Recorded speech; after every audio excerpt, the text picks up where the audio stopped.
एक कविता मैं आपको सुनाना चाहता हूं। अब अंत हो तो दूसरे तरीके से हो, साहित्यिक तरीके से हो, जैसा होना चाहिए। हास्य की खूब बढ़िया बातें हुई, श्रृंगार की बातें हुई, एक रस छूट गया है जो मैं। बिल्कुल दादा, स्वागत, आदेश है।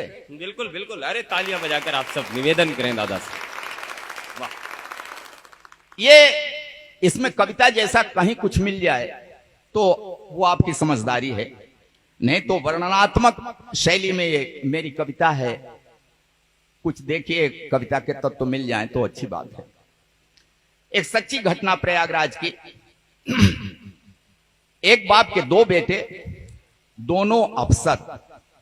देखिए इस कविता को जेब में रख के ले जाइएगा, इसलिए सुना रहा हूं। ये मिशन की कविता है और इसमें थोड़ा सा उठिए नहीं, बस 4 मिनट में सुनाता हूं, सुनिएगा। एक बाप के दो बेटे, दोनों अफसर, दोनों की मां का देहांत हो गया। उन बेटों की मां का देहांत हो गया। 13वीं बीती। 13वीं के दूसरे दिन दोनों बेटों ने बाप से कहा। तब बाप ने जो उत्तर दिया, बाप के मुंह से जो शब्द निकले, जो बातें निकली, मैं वो आपको सुना रहा हूं। एक बार ताली बजा करके बस शांति बनाइएगा। बाप ने कहा कि खेत बाग घर बेच दूं, चलकर रहूं तुम्हारे साथ शहर में। 1 महीना छोटे के घर, 1 महीना बड़े के घर में। भले अफसर हैं बेटे, बंटवारा बाप का इसी तरह से होता है। तब बाप ने कहा कि खेत बाग घर बेच दूं, चलकर रहूं तुम्हारे साथ शहर में। 1 महीना छोटे के घर, 1 महीना बड़े के घर में। ठीक कह रहे हो मेरे बेटों, समझ में मुझसे बढ़कर हो तुम। मैं किसान अनपढ़ गंवार हूं, पढ़े लिखे हो अफसर हो तुम। कांधा अपनी मां की अर्थी को न दे सके, इसका गम है। नहीं आए थे जिस दिन दाह संस्कार हुआ। तब कहा बाप ने कि कांधा अपनी मां की अर्थी को न दे सके, इसका गम है। लेकिन 13वीं पर आए, ये एहसान क्या मुझ पे कम है? क्या बतलाएं, हमने तुमको कितने नाजों से पाला था। तुम दोनों को चमकाने में खुद को धूमिल कर डाला था। ढंग की शिक्षा के प्रबंध में दिन बीते कितने बेढंगे। किसी तरह सिर ढका अगर तो पांव रह गए अपने नंगे। तुम्हें जिंदगी मान लिया था, तुम्हें जिंदगी मान लिया था, इसी लगन में थके नहारे। हम कितने बेरंग हुए, तब सुर्ख हो सके स्वप्न तुम्हारे। स्वयं बेसुरे हुए तुम्हारे जीवन के संगीत की खातिर। कदम कदम पर हमें हारना पड़ा तुम्हारी जीत की खातिर। जीत मिली तो क्या बतलाएं, कितनी फूल गई थी छाती। लेकिन किस्मत ऐसी निकली, हार गए हम जीती बाजी।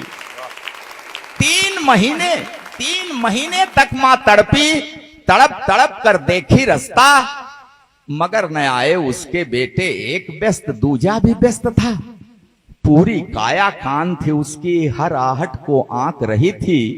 आंखों की बेचैनी पल पल दरवाजे को झांक रही थी। बीमारी उसका क्या करती, जीने की दृढ़ता थी गहरी।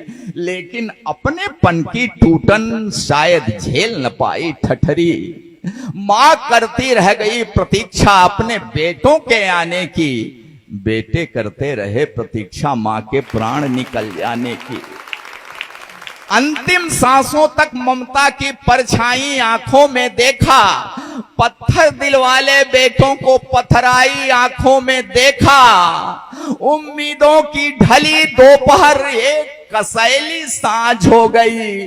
2 बेटों की महतारी अंत समय में बांझ हो गई। उम्मीदों की ढली दोपहर, एक कसैली सांझ हो गई। 2 बेटों की महतारी अंत समय में बांझ हो गई। कभी स्वार्थी सगा न होगा, कितनी भी ऊंचाई छू ले। माँ को भूले, बाप को भूले, बाप की तुम संपत्ति न भूले। जो भी पास है बेच के दे दूं, गांव छोड़ दूं, शहर चलूं मैं। कहां से अब विश्वास हो लाऊं, शहर चलूं और हाथ मलूं मैं। माना कम है सुख सुविधाएं, लेकिन जीने का आधार बहुत है। पैसा बहुत नहीं है, लेकिन मेरे गांव में प्यार बहुत है। वाह वाह, और एक कड़ी बात कह रहा हूं आज के इस समाज से। कहा बाप ने कि तुम दोनों इंग्लिश माध्यम के स्कूलों में पढ़े हुए हो। पछतावा हो रहा है उस बाप को, कितना कष्ट करके इंग्लिश माध्यम के स्कूलों में पढ़ाया। तब कह रहा है कि तुम दोनों इंग्लिश माध्यम के स्कूलों में पढ़े हुए हो, अंग्रेजी में बचपन बीता, अंग्रेजी में बड़े हुए हो, तो तुम जो यह व्यवहार किए हो ये ताज्जुब की बात नहीं है। तुम जो यह बर्ताव किए हो ये ताज्जुब की बात नहीं है, क्योंकि अंग्रेजी की किसी किताब में श्रवण कुमार का पाठ नहीं है। जिंदाबाद, अभिनंदन अभिनंदन। कि तुम जो यह बर्ताव किए हो ये ताज्जुब की बात नहीं है, क्योंकि अंग्रेजी की किसी किताब में श्रवण कुमार का पाठ नहीं है। रास्ता देख रहे अशकों का आशीर्वाद भी ले न सके तुम, मेरे लायक बेटों माँ को अंजलि भर जल दे न सके तुम। देखो इसका नाम है कल्लू। वहीं एक नौजवान गांव का पड़ोस का खड़ा हुआ है, तब इशारा किया बाप ने कि देखो इसका नाम है कल्लू, हमें खिलाकर फिर कुछ खाया, 3 महीने साथ रहा, ये कब सोया मैं जान न पाया। बेटा वह जो बुझते मन में जीवन की एक आस जगाए, बेटा वह कपते हाथों की जो बढ़कर लाठी बन जाए। तुम दोनों इतिहास रचे हो तो मैं भी नया इतिहास रचूंगा। खेत बाग घर जो भी पास है सब कल्लू के नाम लिखूंगा। बहुत अच्छे, वाह वाह। और मैं ऐसे ही नहीं सुना रहा हूं, 25 बीघा कला जमीन लिख दिया। ये सच्ची घटना है, अखबार में निकली तब मैंने लिख दिया। उस बाप ने कहा कि खेत बाग घर जो भी पास है सब कल्लू के नाम लिखूंगा। अब न मुझे परवाह कि मुझको स्वर्ग नरक या मोक्ष मिलेगा, मैं कल्लू को हक देता हूं, यही मुखाग्नि मुझे अब देगा। मैं कल्लू।